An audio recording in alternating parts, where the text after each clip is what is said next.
हिमाचल प्रदेश की वीर भूमि ने सदैव राष्ट्र की रक्षा के लिए जो उत्सर्ग किया है वह अत्यंत ही सराहनीय है।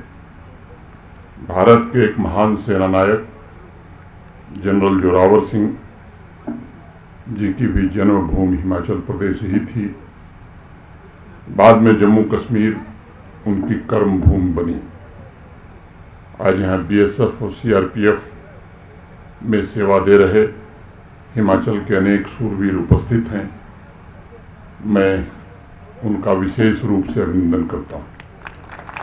हम सब जानते हैं, जैसा मेरे पूर्व भी बताया गया, 15 अप्रैल 1948 को हिमाचल की सांस्कृतिक और सामाजिक एकता के लिए पहाड़ी क्षेत्र की 30 रियासतों ने राजपाट छोड़ा और वो सभी आज़ाद भारत में शामिल हुए।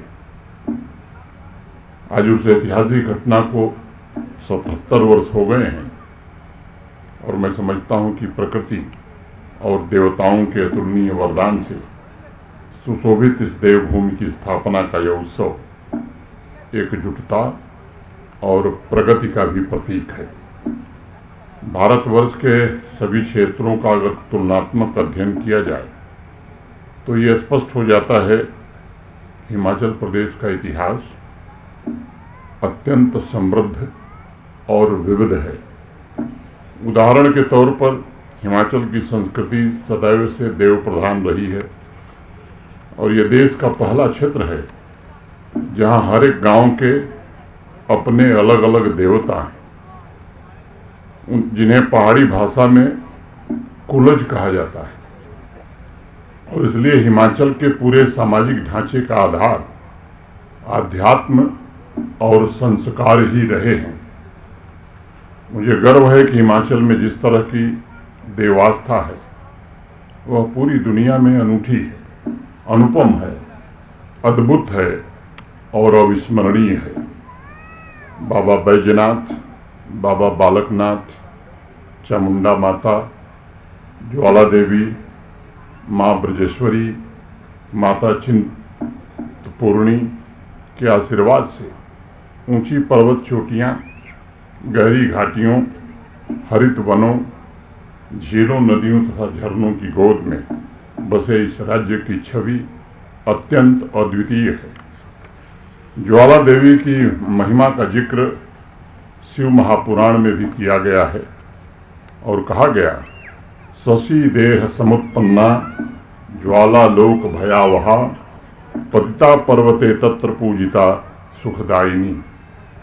लोक कथाओं में इस बात का जिक्र किया गया है कि इस मंदिर का निर्माण पांडवों ने कराया था और इस मंदिर के निर्माण में विशाल शिलाओं का प्रयोग किया गया। इस मंदिर के बारे में अनेक विशेषज्ञ कहते हैं कि इसे चंद कारीगरों ने नहीं बल्कि हजारों कारीगरों ने मिलकर के बनाने का काम किया था। आप लोगों को जानकर आश्चर्य होगा कि पालमपुर के समीप बैजनाथ मंदिर का तो जम्मू कश्मीर से बड़ा पुराना नाता है। इसे शैव धर्म का प्राचीन केंद्र कहा जाता है और मंदिर के भीतर और बाहर दोनों तरफ शारदा लिपि में निर्माण की विस्तृत जानकारी भी लिखी हुई है। हिमाचल और जम्मू कश्मीर का सिर्फ